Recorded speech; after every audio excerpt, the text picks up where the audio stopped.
Okay, there's another version of this particular coil which was easier to manage.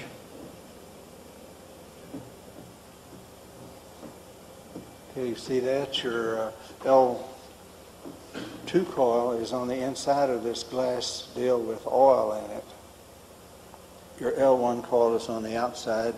It's not necessarily to have all of those turns that the outside coil had. It could have only maybe a 1 turn or 3 or 4 turns. Actually, by having fewer turns, it kicks the voltage up on the inside one. Instead of, say, having 30,000 volts coming out, if you reduce the number of outside coil turns to about maybe 3, you probably would have maybe 100,000 volts or more coming out of that inside thing.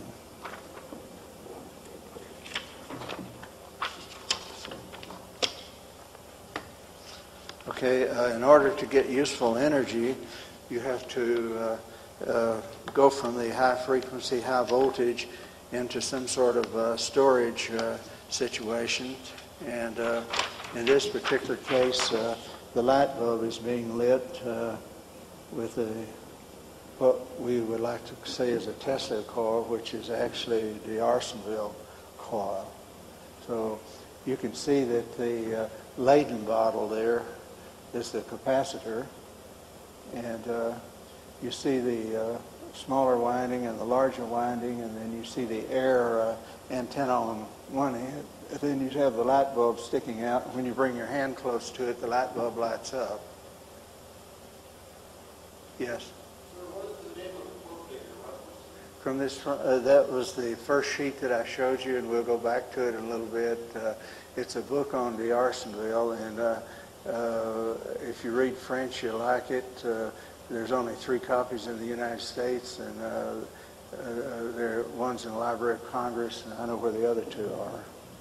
But it's out of print, been out of print since 1930-something. And one may turn up in your attic somewhere, but that's the only place to look for it, I guess.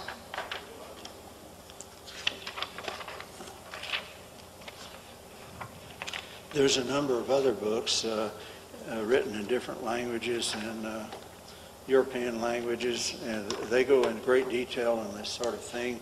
And this is all before Tesla came along.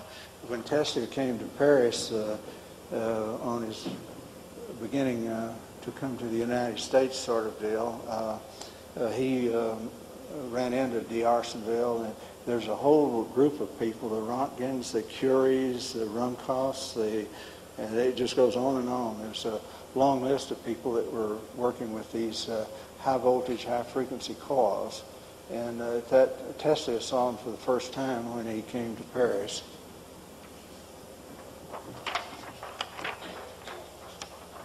And of course he later made one which has high voltage but not much amperage, but we're going to see in a little bit that he knew the difference, and he actually made them both ways. I'm going to show you the picture of one that's in a patent filing which has all of those things built into it. This is D'Arsonville's the first electrocardiographs that were ever made in the world.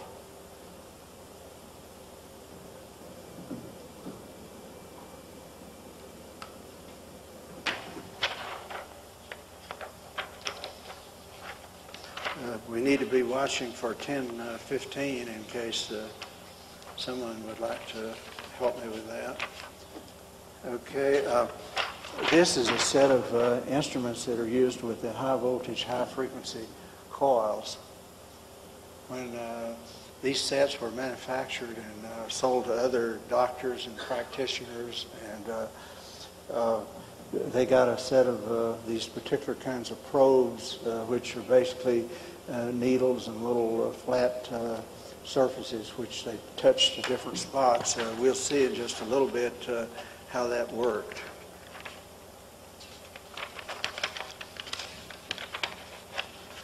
Okay, this is an alternating current electric motor from 1840, and which was in common usage in Europe This was already out and being in common usage when Tesla was still a little boy.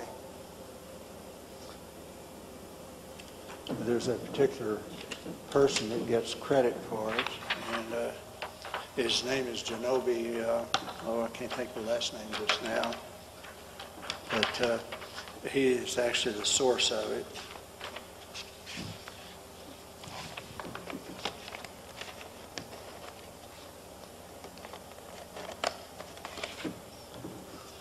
Okay, the device, when it gets to the doctor's office, looks like this. It's inside that cabinet, and it's got controls for the voltage and the amperage and other things on the top there. You have separate amperage and separate voltage controls. And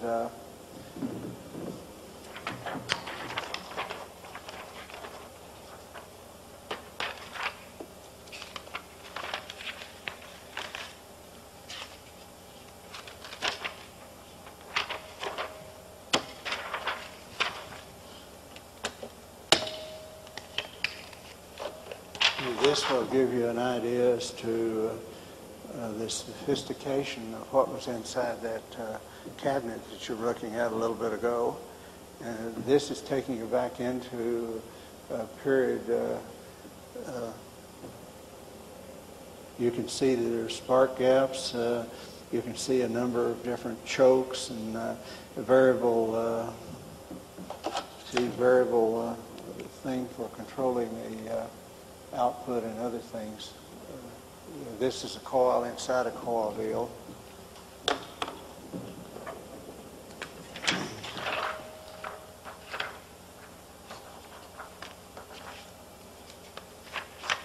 Yeah, I promised you I would show you what one of these things looked like in use.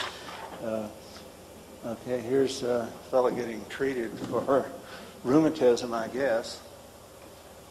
And if nothing else happens, I imagine that the sensations that he was feeling, where he would forget about his rheumatism.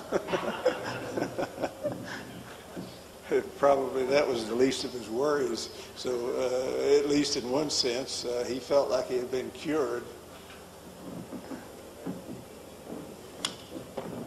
If you feel like you're being left out on questions, we really aren't, because I'm coming back to all of that very shortly.